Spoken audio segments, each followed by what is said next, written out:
Shalom, salam sejahtera untuk Bapak Ibu sekalian. Firman Tuhan saat ini mengangkat tema Yesus pergi tapi tidak left group. Bacaan Alkitab Lukas 24 ayat 50 sampai 53. Bapak Ibu Saudara yang dikasihi Tuhan, di zaman sekarang hampir semua komunikasi kita berpindah ke grup-grup pesan instan. Ada grup keluarga, grup kantor, hingga grup alumni. Namun, ada satu momen yang seringkali terasa tidak enak atau menciptakan suasana canggung, yaitu ketika muncul notifikasi di layar ponsel kita, yakni seseorang telah meninggalkan grup atau left group.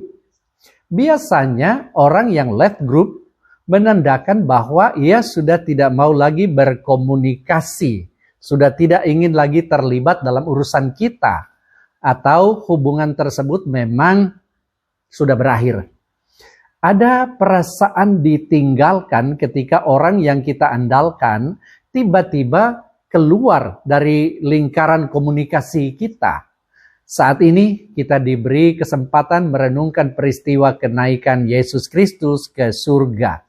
Secara fisik, Yesus memang pergi. Ia meninggalkan dunia. Ia meninggalkan pandangan mata para murid. Namun, pesan utama dari Injil Lukas 24 adalah Yesus boleh pergi ke surga, tapi ia sama sekali tidak left group dari hidup kita. Ia tidak memutus komunikasi. Ia justru sedang mengubah caranya menyertai kita agar lebih luar biasa lagi. Bapak Ibu Saudara yang dikasihi Tuhan, poin pertama yang harus kita dalami adalah soal perpisahan yang menjamin koneksi. Ayat 50 sampai 51 mencatat, ia mengangkat tangannya dan memberkati mereka. Dan ketika ia sedang memberkati mereka, ia berpisah dari mereka dan terangkat ke surga. Saudara, dalam dunia digital, jika seseorang keluar dari grup, biasanya itu karena sinyal yang buruk atau memang niat hubungan yang diputuskan. Namun perginya Yesus ke surga justru bertujuan untuk memperkuat sinyal antara Allah dan manusia.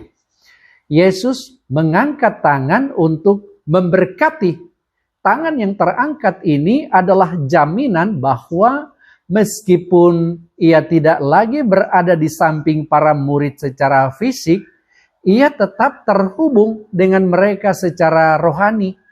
Kenaikan Yesus adalah cara Tuhan agar ia bisa hadir dalam hati setiap orang percaya di seluruh dunia. Kapan saja dan di mana saja melalui Roh Kudus.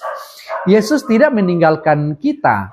Ia hanya sedang bertahta di pusat kendali surga untuk memastikan setiap doa kita sampai kepada Bapa. Kemudian yang kedua, notifikasi sukacita, bukan kesedihan. Reaksi para murid sangat mengejutkan. Ayat 52 mengatakan, mereka menyembah Dia, lalu mereka pulang ke Yerusalem dengan sangat bersukacita. Saudara, jika Yesus benar-benar left group dalam arti memutuskan hubungan, para murid pasti akan pulang dengan rasa depresi dan ketakutan. Namun, mereka justru bersukacita. Mengapa? Karena mereka menyadari bahwa Yesus hanya pindah posisi. Ilustrasinya begini. Bayangkanlah sebuah perusahaan besar. Sang pemilik perusahaan, CEO, tidak perlu duduk di setiap meja karyawan setiap hari untuk menunjukkan bahwa dia peduli. Sang CEO mungkin berada di kantor pusatnya yang tinggi. tidak terlihat langsung oleh karyawan di lapangan. Namun, melalui sistem komunikasi yang canggih, setiap karyawan tahu bahwa sang CEO tetap memantau, tetap memberikan arahan, dan tetap memberikan gaji serta bonus kepada mereka. Karyawan tidak merasa ditinggal hanya karena tidak melihat wajah bosnya setiap menit. Selama mereka tahu sang bos tetap bekerja untuk kepentingan mereka, begitulah Yesus.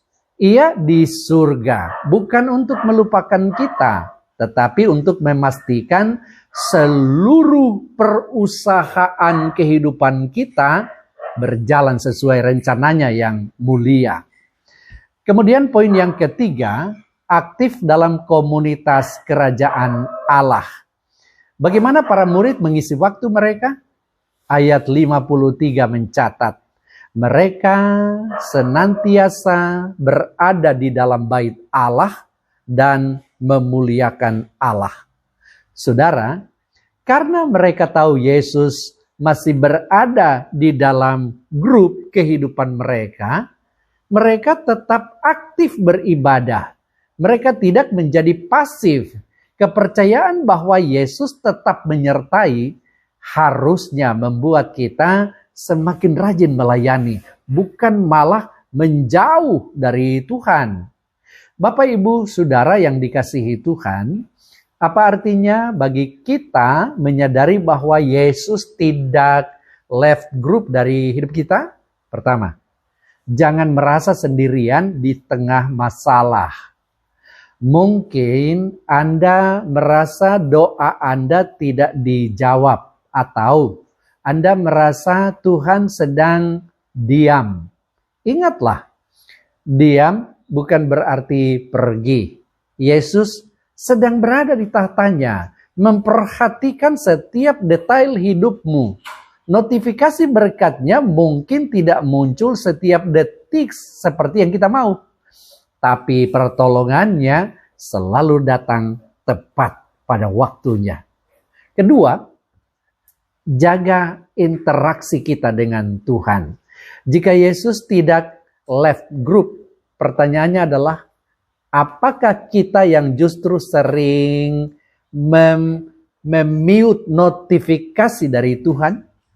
Seringkali Tuhan berbicara lewat firman-Nya, lewat teguran sesama, atau lewat hati nurani. Tapi kita mengabaikannya. Mari kita kembali aktif membangun interaksi dengan Sang Raja yang sudah naik ke surga itu. Contoh praktis di kehidupan sehari-hari misalnya seperti ini. Ketika Anda merasa sepi atau merasa tidak ada orang yang mengerti pergumulan Anda, bukalah Alkitab atau mulailah berdoa. Itu adalah cara kita mengecek status hubungan kita dengan Tuhan. Anda akan menemukan bahwa statusnya selalu online bagi Anda. Tangannya tetap terangkat untuk memberkati Anda. Persis seperti posisi terakhirnya saat naik ke surga. Bapak, Ibu, Saudara yang dikasihi Tuhan, Yesus Kristus terangkat ke surga untuk memerintah, bukan untuk berpisah. Kenaikannya adalah jaminan bahwa kita memiliki akses langsung ke tahta Allah. Jangan takut menghadapi hari esok. Jangan takut menghadapi dunia yang penuh ketidakpastian ini. Raja kita sudah menang. Dia sudah naik ke surga. Dan dia tetap bersama kita melalui Roh-Nya yang kudus. Yesus tidak meninggalkan kita sendirian. Dia pergi, tapi dia tetap di sini, di dalam hati kita, di dalam hidup kita. Karena itu, teruslah bersukacita. Seperti para murid yang setelah menikmati dan menyaksikan secara langsung peristiwa kenaikan Yesus Kristus itu, mereka kembali dengan sangat bersukacita. Bersukacitalah karena grup kehidupan kita masih dipimpin oleh admin yang paling luar biasa, yaitu Yesus Kristus, Tuhan kita. Tuhan Yesus memberkati kita sekalian. Amin.